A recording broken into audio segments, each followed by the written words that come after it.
एक हरे भरे जंगल में 4 गायें रहती थीं। वे आपस में गहरी मित्रता से बंधी हुई थीं।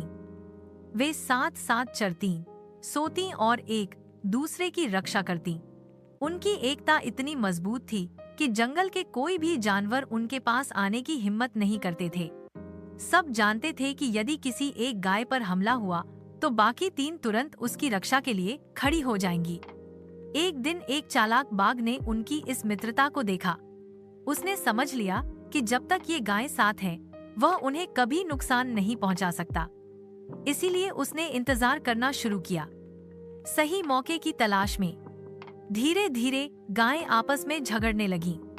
कभी वे एक दूसरे की पूंछ खींचतीं, कभी सींगों से मारने लगतीं। उनकी एकता टूटने लगी। बाघ यह सब देख रहा था। उसने सोचा, यही समय है। जब तक ये साथ थीं मैं असहाय था। अब ये अलग हो गई हैं, तो मैं इन्हें एक एक करके आसानी से मार सकता हूँ। सबसे पहले वह पहली गाय के पास गया। गाय अब अकेली थी। उसने डरते हुए कहा, कृपया मेरी सखियों को बख्श देना, मुझे खा लो, पर उन्हें मत मारना। बाघ ने हामी भरी और उसे मारकर खा गया। फिर वह दूसरी गाय के पास पहुंचा। वह भी डर से कांप रही थी। उसने कहा, अगर तुम मुझे खा लोगे तो मेरी बाकी सखियों को छोड़ देना।